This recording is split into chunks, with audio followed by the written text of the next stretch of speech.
In 1980, the average Canadian home cost roughly 3 times the average annual salary.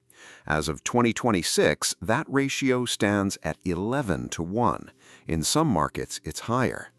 That shift didn't happen through one policy failure or one market cycle. It accumulated over 4 decades through a series of decisions, some deliberate, some neglected, that reshaped who could afford to live where in this country. In 1988, a semi-detached house in Hamilton, Ontario, sold for around $89,000. A household earning $42,000 that year could buy it with a modest down payment and carry the mortgage. That arithmetic no longer applies in most Canadian cities.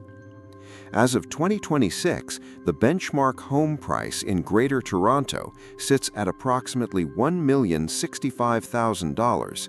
The median household income is around $95,000.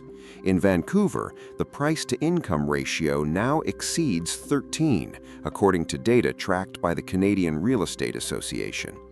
Even mid-sized cities like Kitchener-Waterloo have crossed the 6x threshold, the level housing economists classify as severely unaffordable. For a household earning $90,000 combined, reaching a 20% down payment on an average Toronto home would require saving every dollar of take-home pay for more than 7 years. That calculation excludes rent, groceries, and every other ordinary expense. If you find this kind of reporting useful, subscribing takes one tap and means you'll see more of it. A like helps too. In some Toronto condo buildings completed between 2020 and 2023, reports indicate that more than 40% of units were purchased by investors with no intention of living in them. Many were listed on short-term rental platforms rather than rented to long-term tenants or sold to owner-occupiers.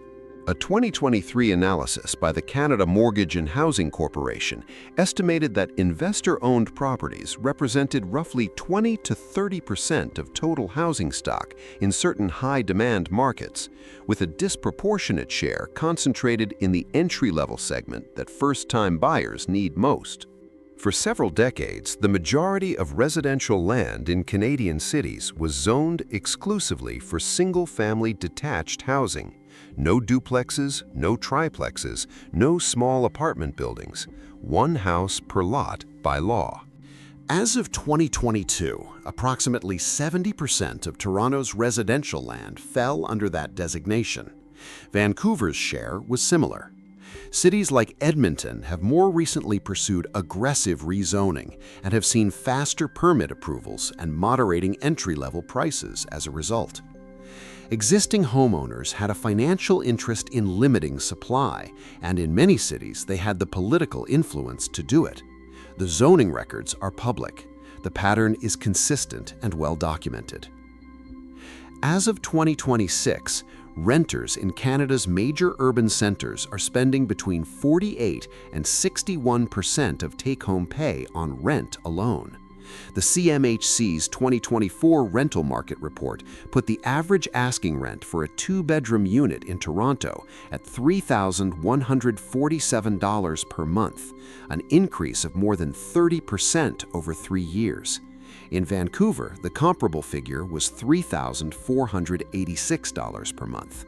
For a household earning $80,000 a year before tax, those numbers consume more than half of gross income before any other expense is considered. Saving a down payment under those conditions is, for many households, not a question of discipline. The math simply doesn't close. There are mid-sized Canadian cities where it does.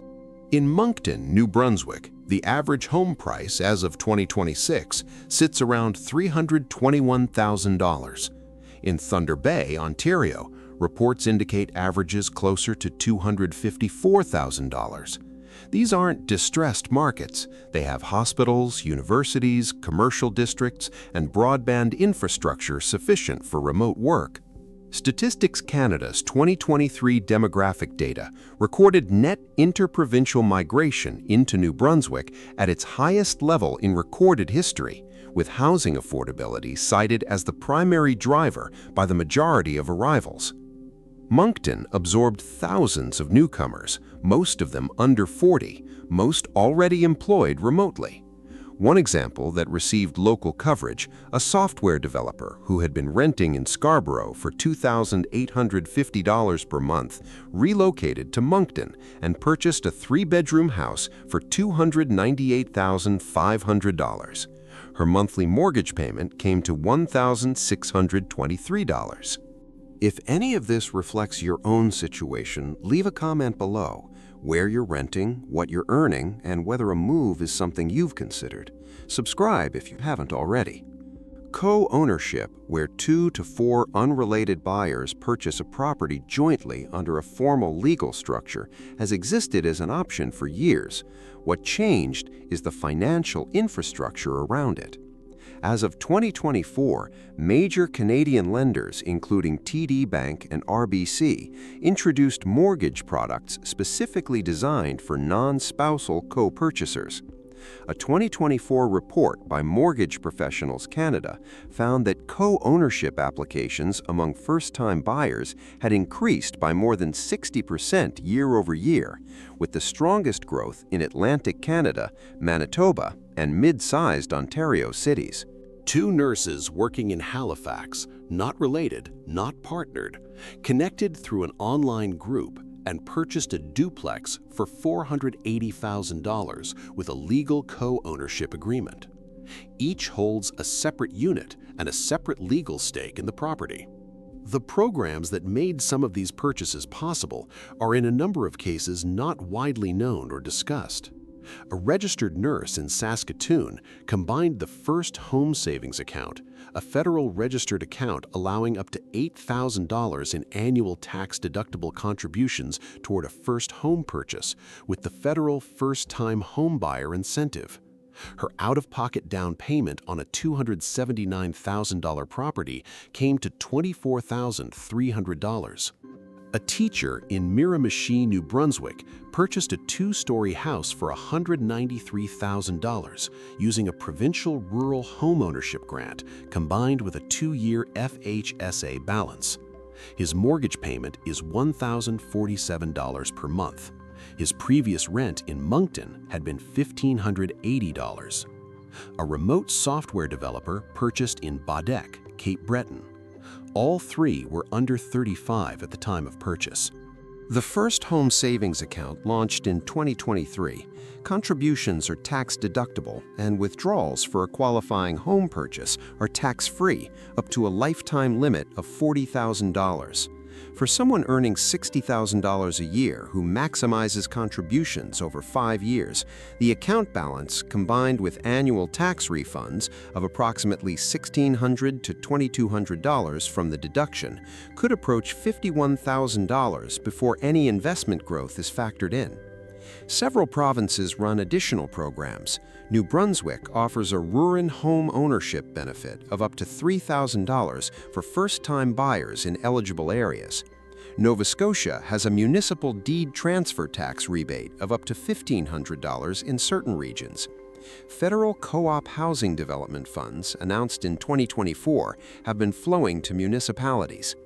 One detail worth noting, the FHSA contribution room begins accumulating in the year the account is opened, regardless of how much is deposited at that time.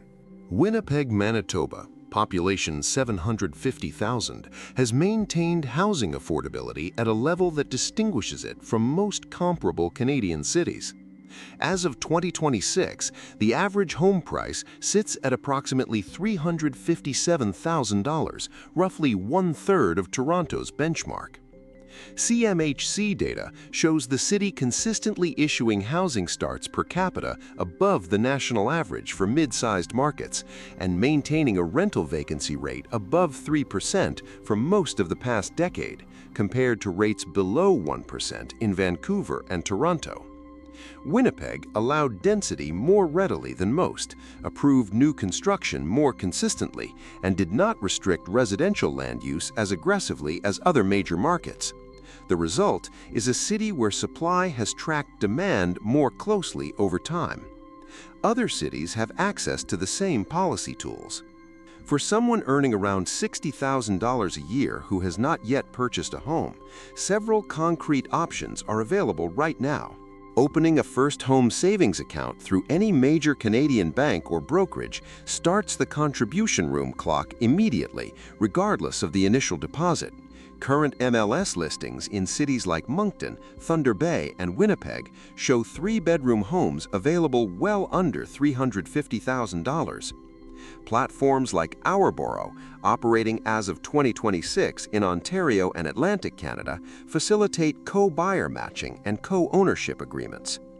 The Cooperative Housing Federation of Canada tracks available programs and resources across the country. The 11-to-1 ratio that characterizes Canada's most expensive markets does not describe conditions everywhere. The gap between those markets and others has widened considerably, and for a growing number of people, it has become the central variable in a practical decision about where to live. If this was useful, subscribe for more research on Canadian housing and affordability. And if you're already looking at any of these options, the FHSA, a secondary city, a co-ownership arrangement, drop a comment. It's worth knowing how many people are working through the same decision.